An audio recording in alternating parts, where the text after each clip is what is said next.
He's the former president and publisher of the Sun Herald, and now he's on the radio.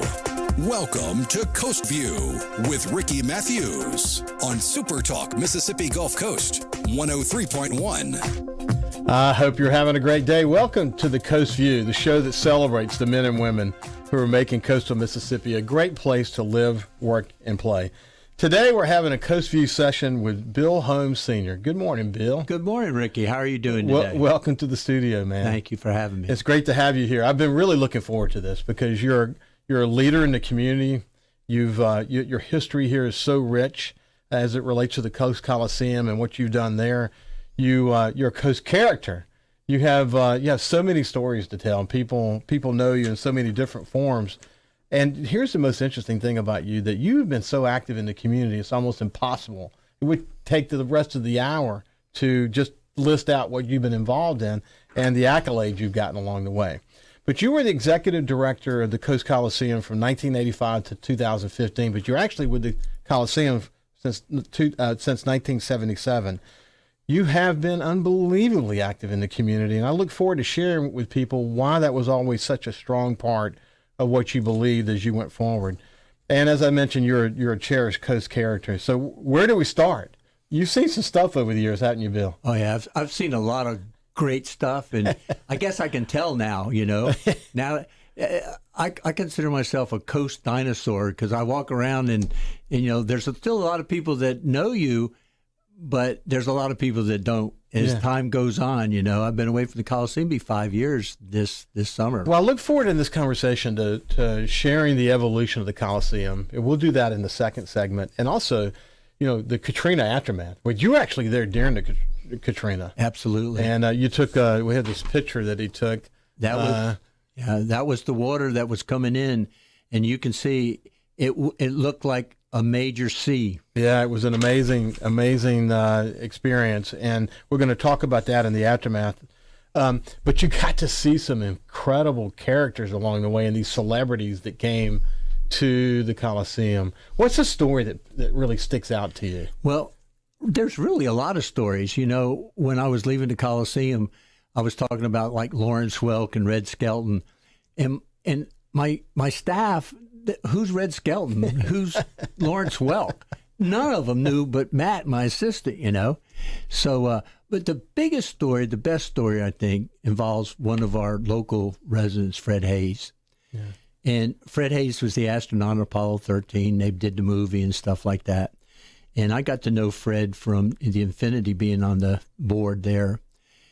Fred called me up and he said, "Do you think I could bring Elton John and meet him, bring him a gift?" I said, "Fred," "that's above my pay grade, but I'll tell you what, I'll call the promoter who called the manager and see."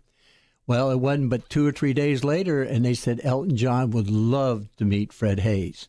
So Fred came that night that Elton John, the last time Elton John was here. He came and he had his NASA jacket on and had all these badges and, and stuff. So he came in the office and he, Fred is just a super guy, down to earth. Super nice. Super guy.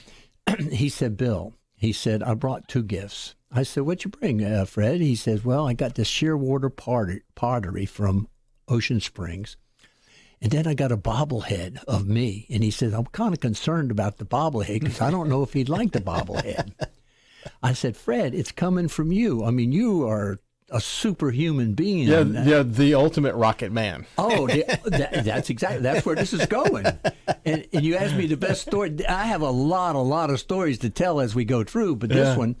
So we go down and we go to the room, and they bring Elton down to the green room, and he's by himself. It's come to find out his stage manager that he travels with graduated from the same engineering college that Fred did, is a true historian on Apollo 13, and he asked Fred all these questions about how did he get on, and was this one really sick, and what all the inside stuff that Fred knew, you see. Yeah.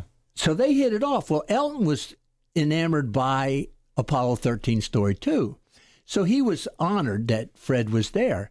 So he gave him the shearwater pottery. Well, then the next thing, I handed him his bobblehead. It was wrapped up. So when he unwrapped it, he hollered, guys, come down here quick. He hauled for his whole band to come out of the dressing rooms and to come down to see the bobblehead. Well, I'm standing next to the manager. I said, is he serious, or is this kind of fun or something? He said, no, he's dead serious. He collects bobbleheads. Wow. He built a room on his house, and he's got over 2,500 bobbleheads in his collection. And he said he is absolutely thrilled. Well, I said, Fred, you want to stay for the concert? I have a seat for you next to some people that knew your mom and dad. And he said, yeah, I'll just stay for a couple songs.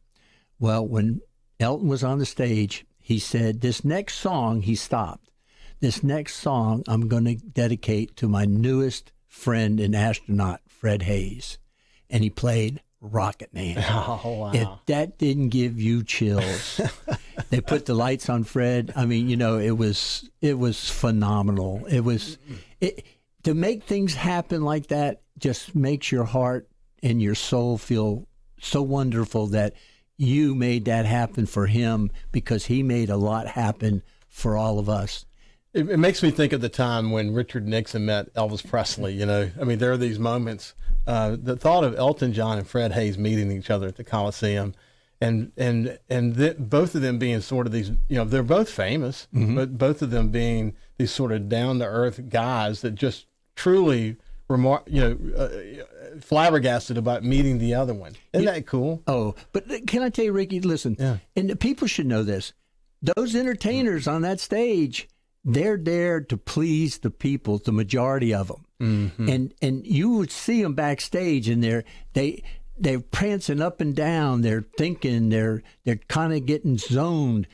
They want to do their best. When they walk on the stage, they holler, "Hello, Biloxi!" Yeah. That reason is because it's like when you went to school and you took speech. They tell you, take that first air and you can get started. Yeah. And that's why they do that.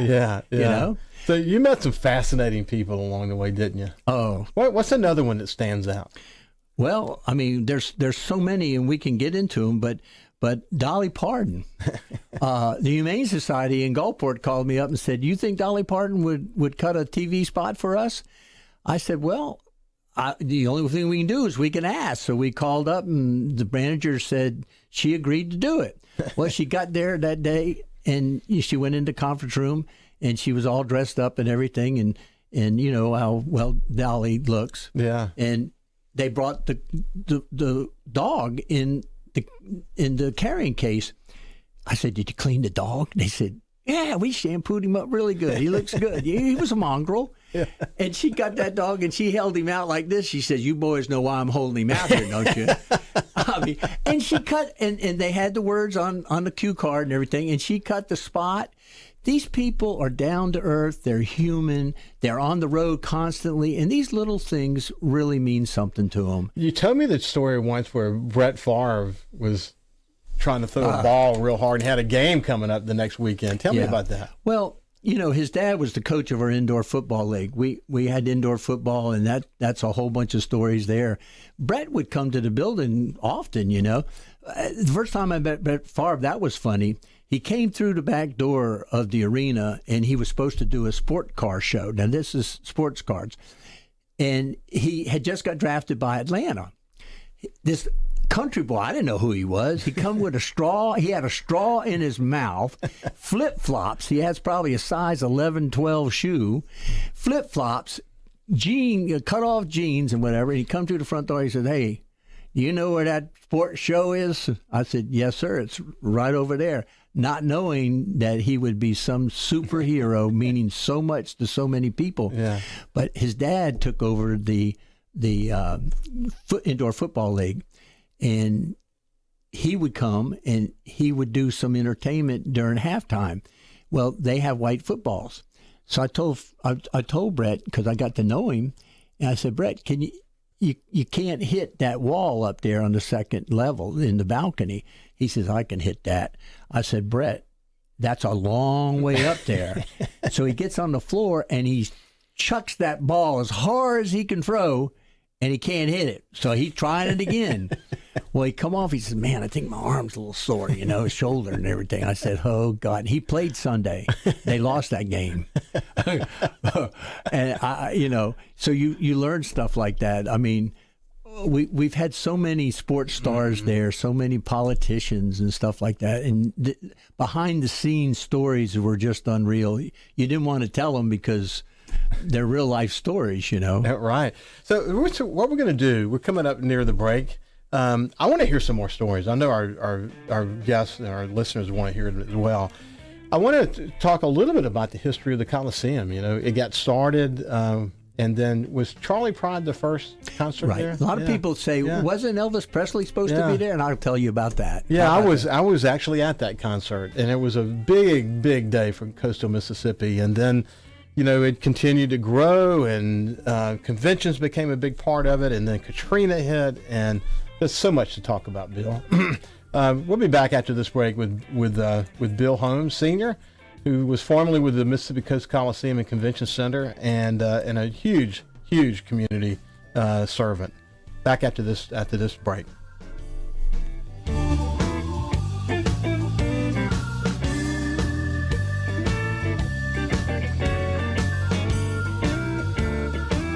Subscribe for free to the Coast Vue podcast on iTunes, Google Podcasts, Spotify, or wherever you get your podcasts.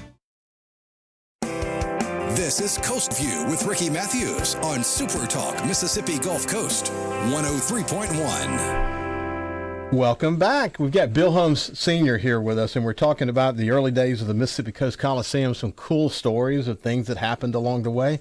But, Bill, let's go back a little bit. You were a military brat, actually. Your dad was in the military, took you all over the country. You ended up actually in New Jersey. I think most people aren't aware of your background. Tell us that quick journey. Well, it was quick.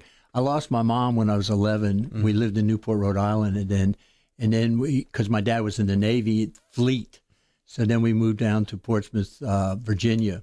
I ended up graduating from Ocean City High School because when he retired, that's where we moved to New Jersey. Mm. And my dad got a great job with the state of New Jersey. I came down here in the Air Force. I didn't want to go in the Navy because I didn't like the uniforms. I liked the Air Force uniforms. And so I went in the Air Force, and I got stationed out here at Keesler. And I went down and volunteered for Vietnam because, fighting soldiers in the sky, I was ready to go fight for my country and my people, fight over there instead of on our soil. Mm-hmm. But anyway, I was called in, and the captain of our unit, because I was in punch card accounting machines. I wired 409 board, 407 boards.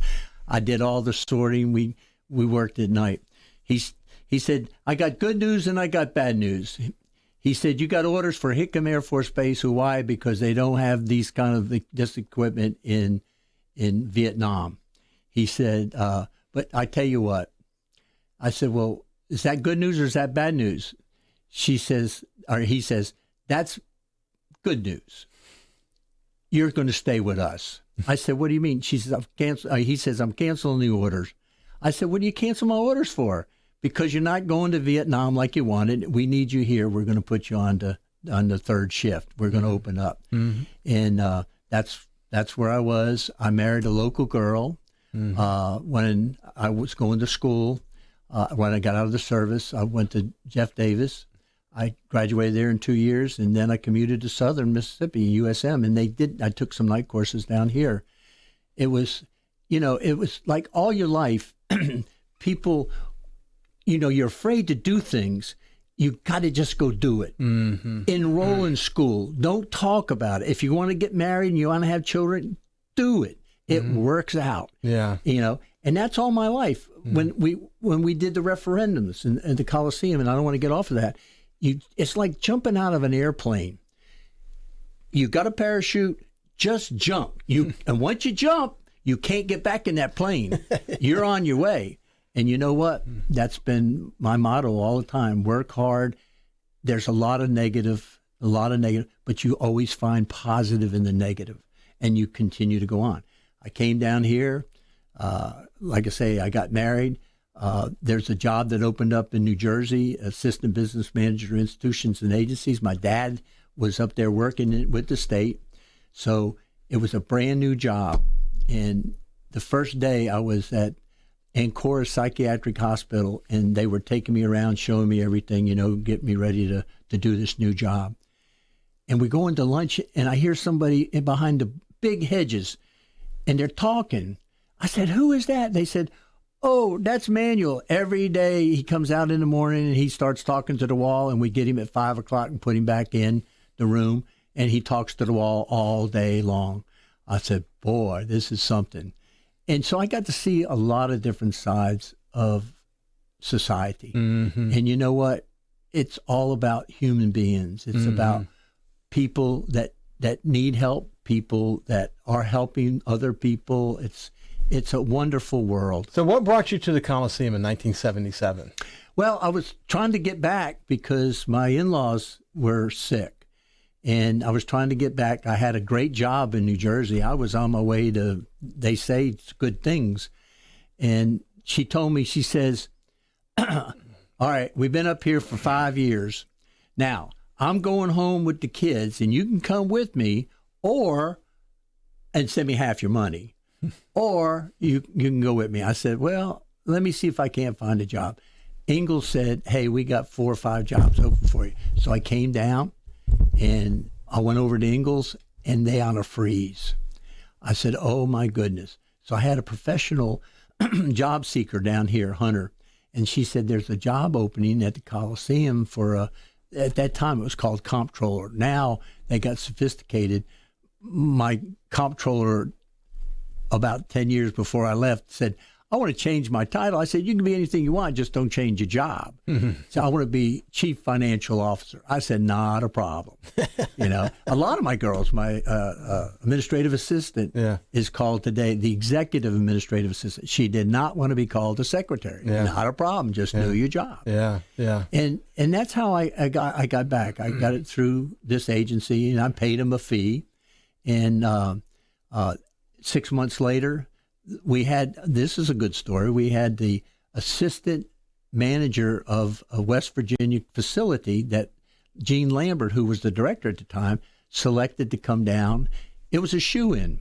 He went to meet the Coliseum board, and they asked him questions like, "You ever been a Boy Scout?" I mean, this was all set. He was ready to come down. He was, I'll never forget, a shark skin suit. The wife was dressed like off of female magazine. She was gorgeous. Mm-hmm. Yankee Bohanovich asked him a question. He says, "Tell us, what don't you like about the business?" Now, I wasn't in the room, but Yankee came down and said, "You ain't going to believe what happened." Because Yankee knew my father-in-law. And this is what the young man said: "I don't like big crowds." Big crowds is where it's at. You want big crowds. You want to be able to manage it. You want as many people to enjoy what you brought to them, And he didn't like big crowds. And so all your concerts, he wouldn't really want them, Where during my tenure, I'd sit there and beg him to come. I'd call him 10 times.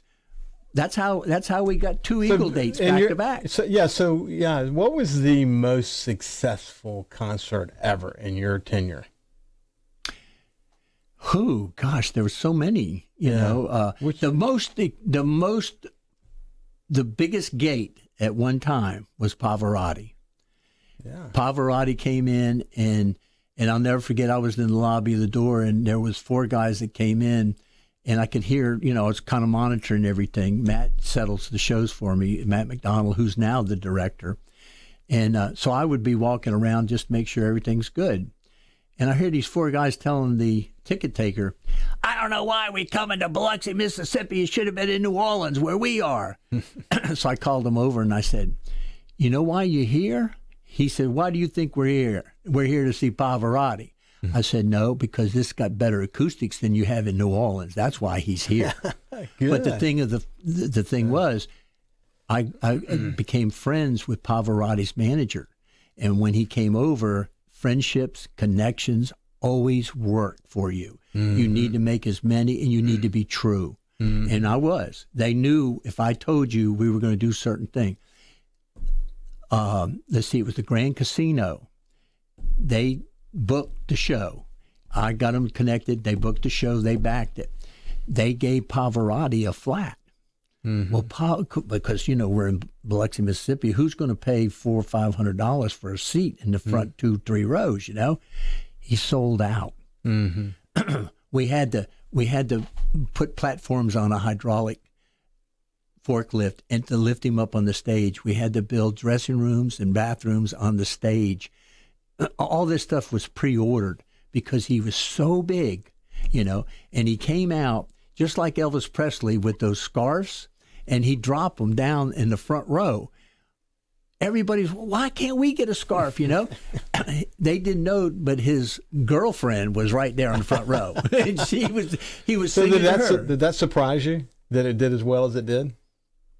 Yeah, it kind of did because, people would be complaining about, we went to $5 parking, they would be complaining about that, and they complain. They weren't used to the big city stuff, I'm curious, Bill, in your tenure there, you may not even have a story that goes along with this, but I remember reading many years ago that certain stars required so many M&Ms to be in a bowl, waiting on them, or so it had other requirements of specific things. Did you experience that where they had really unusual requests? Oh yeah, that was major stuff. I mean, there's so many stories, but that group that you're talking about was a rock and roll group, okay? I won't mention their name, but if you they found a brown M&M in their bowl of M&M peanuts, they would throw the whole thing over the dressing room, and they let you know in the beginning, do not have any brown M&Ms in there, or peanut M&Ms. Then they came back with New York Coney Island whitefish. And my chef steamed the whitefish, what he thought was whitefish, and he laid it out in green Jell-O, swimming in the water, and that was not what we thought it was. And what did they do with it? And they didn't do anything with it because he missed it. That was a contest that they ran the whole tour. The chef that made the best presentation would win $1,000. And my chef didn't realize that it was something different. So here's what we're going to do. We're going to continue to tell some stories, along with the evolution of the Coliseum, the Katrina story, which is an incredible story. But this is Bill Holmes, the former executive director of Mississippi Coast Coliseum and Convention Center, and a true Coast character. We'll be back after this break.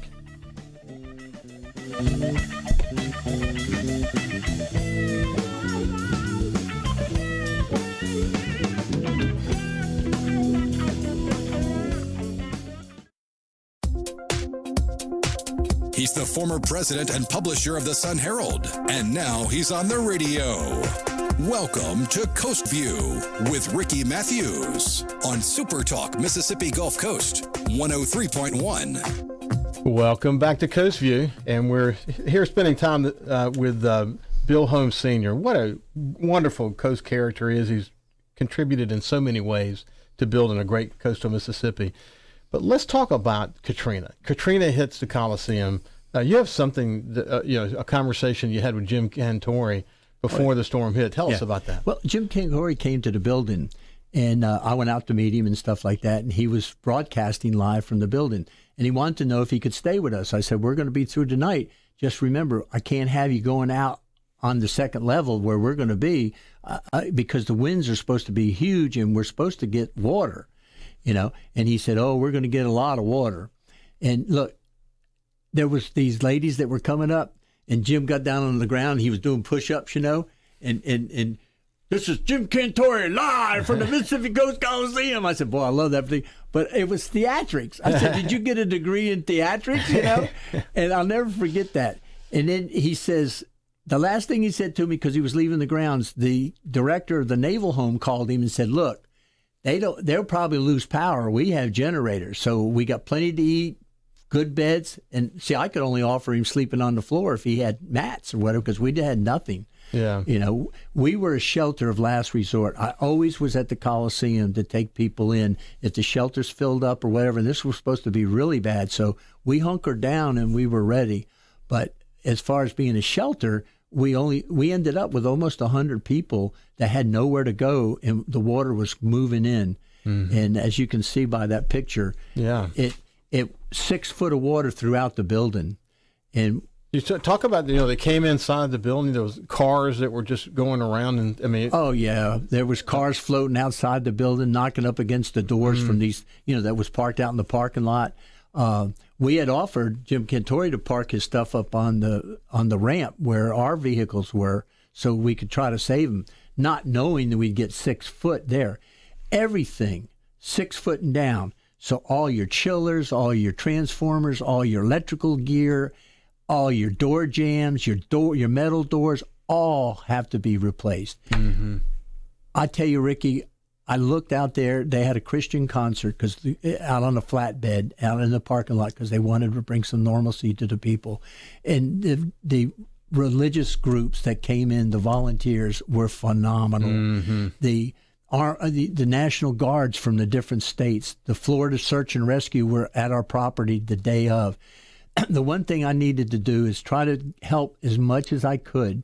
So we set up food distributions, we set up water distributions, we set up clothing distributions, all right there on our property.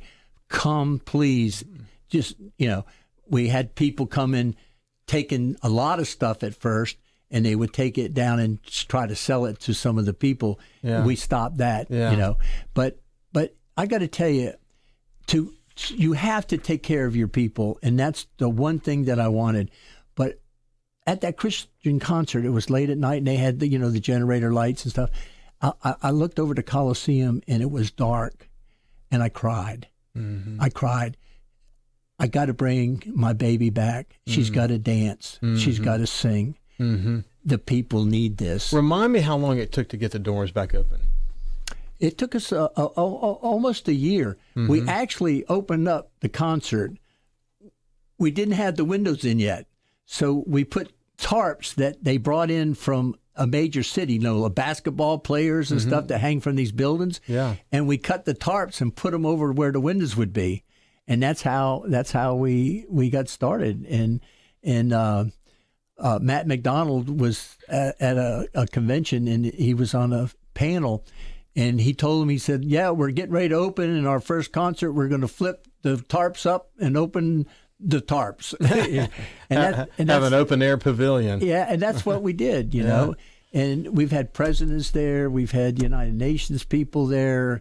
It just goes on and on and on, the number of people that we had. When George Bush came in, we had to slide the tractor trailers together to make it look like it was a crowd with the background, all kinds of things that you do, and people see it on TV nationally, and it thinks lots of people are there.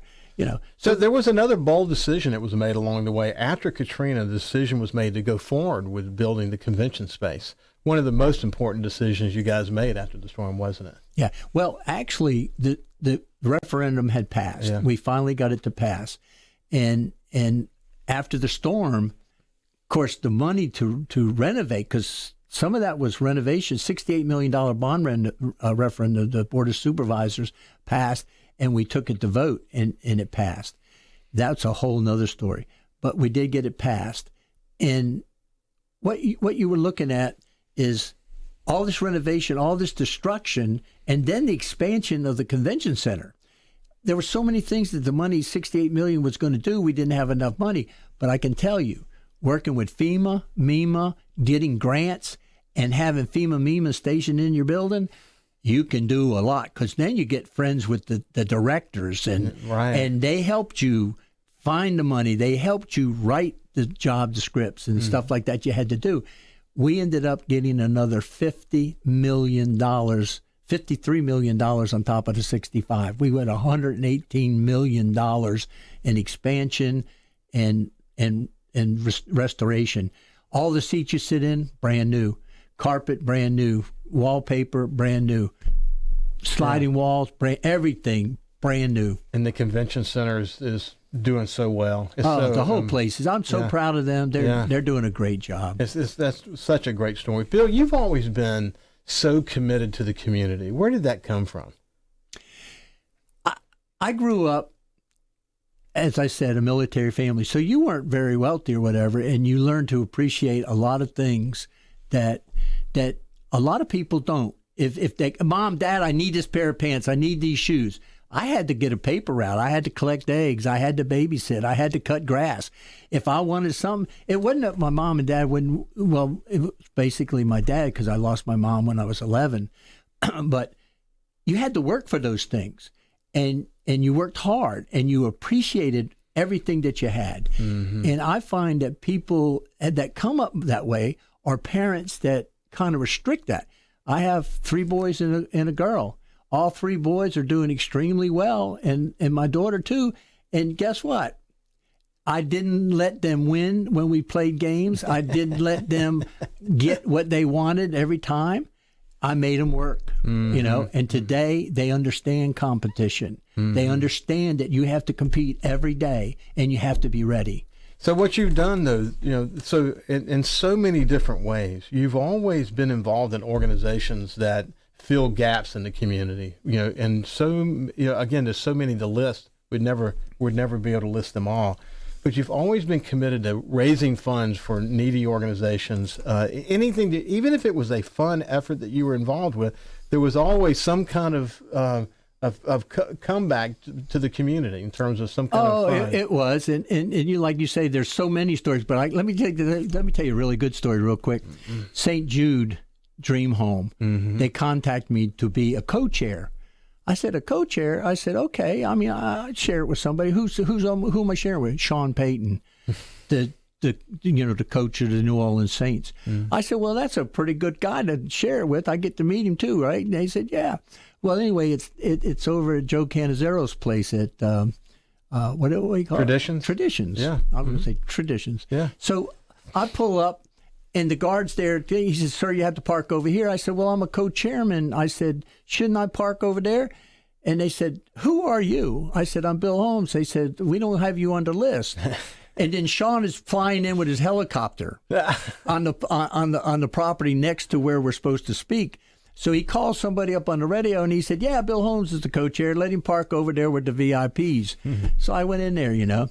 Well, of course, all the attention, they all run out to Sean. Sean signing all these autographs. I meet him and tell him who I am. He heard who I was. And so we go in there, and he's talking. Of course, everybody's enamored at what he's doing. I mean, he's a great guy. He really is. He really is. Oh, super guy. Yep. So he gets up there first, and he starts talking. And they give him this standing, raving applause. And I get up there, and I said, well, I'm the co-chair. It's like, now this is a downfall, you know. And I said, wait a minute, how many of you people call up and want good tickets? I mean, you know, and everybody started clapping and laughing, you know.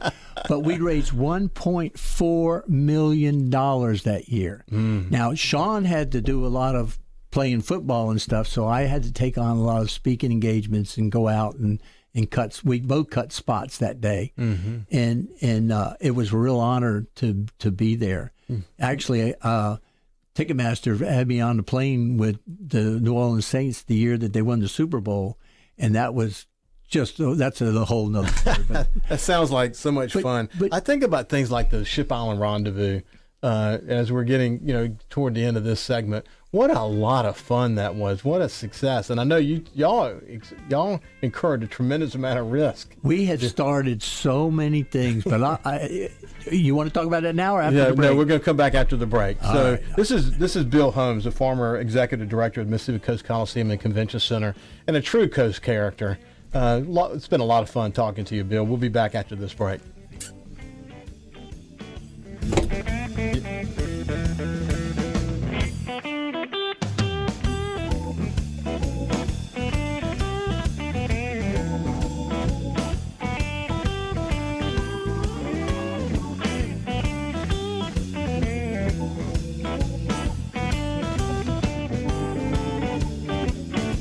Also listen live to SuperTalk Mississippi Gulf Coast 103.1 on your Amazon Alexa devices. Once you've enabled the skill, just say, Alexa, open SuperTalk Mississippi Gulf Coast.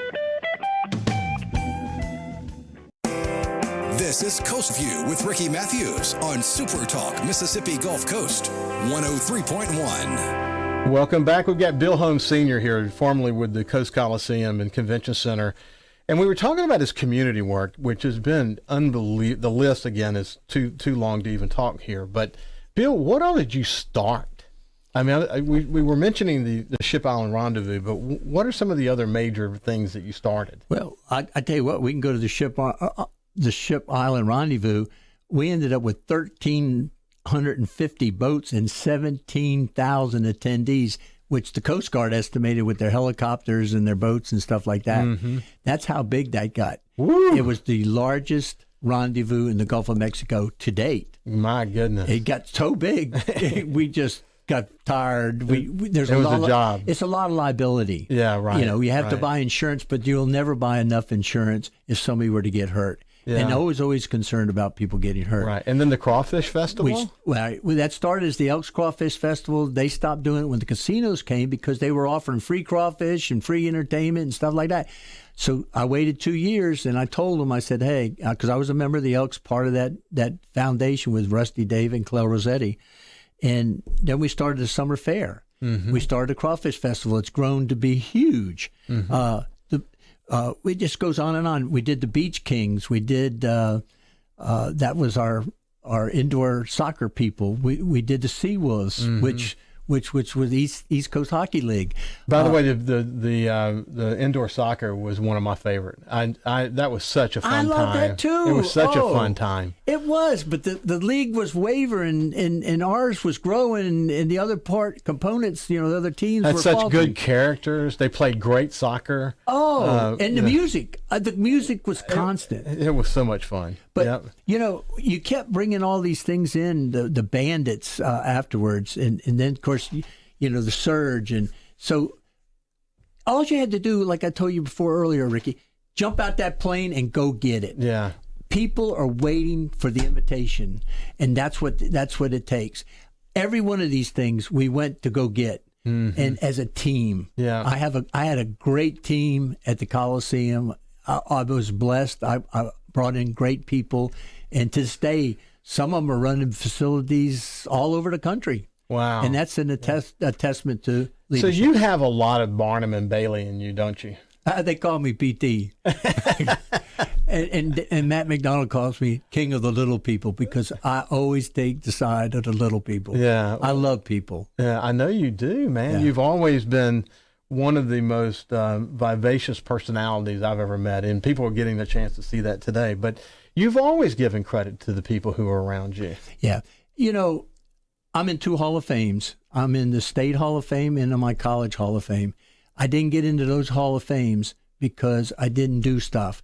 But every time I accepted any awards, and I had, as you can see, many, many different awards in leadership and et cetera, I accepted on behalf of my friends and my staff and people that I bounced ideas off of. The referendum, I had a friend of mine come up and say, Bill, you got to do this. This is the casino referendum. Well, the casino referendum, I was just a small part. Yeah. I was out in Vegas at the fair managers meeting. They called me up and said, Bill, you need to debate Glenn Mitchell, used to be the mayor of Long Beach. You need to debate him this weekend, Friday, and it's going to air on Sunday. I said, what? About what? He said, the gaming. Why me? He said, because everybody trusts you.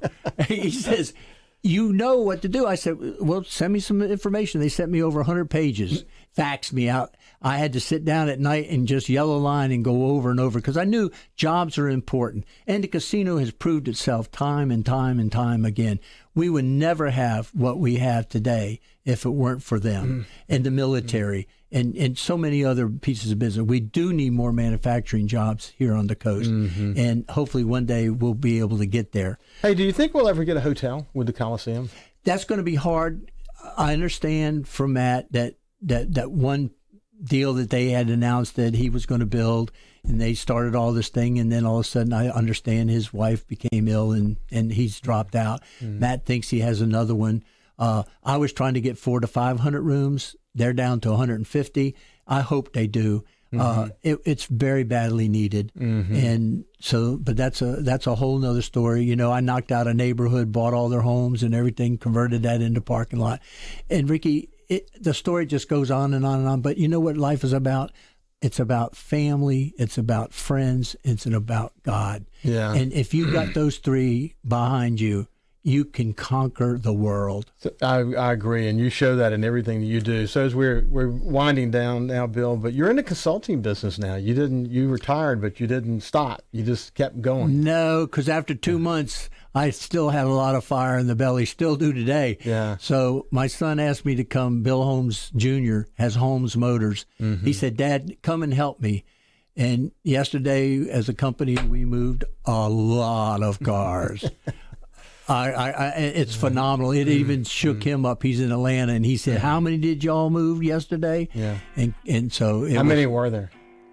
Well over 100. Well, I had the opportunity, as you know, to visit with him a couple of years ago. Maybe it's 3 years ago. What a fascinating success story Bill Holmes Jr. is. Oh, he's something else. So what he has done is truly successful and inspirational. Be a great. Maybe I should have him on sometime and tell his story. Yeah, he's got stories now. So, Bill, thank you for joining me today. I know that people were going to enjoy this. I wish we had a whole nother segment just to continue to tell stories. I wish you did too, because, boy, I could tell you stories about eagles. I could tell all kinds of stories. Well, maybe we'll come back and just have a whole session just on stories. Yeah. Maybe actually we should do that. I told the audience here a lot of stories that people don't I've never told before. Well, we got more to tell. So anyway, this has been Bill Holmes Jr. Thanks for joining us and have a great weekend. Senior. Thank you. Have a great weekend.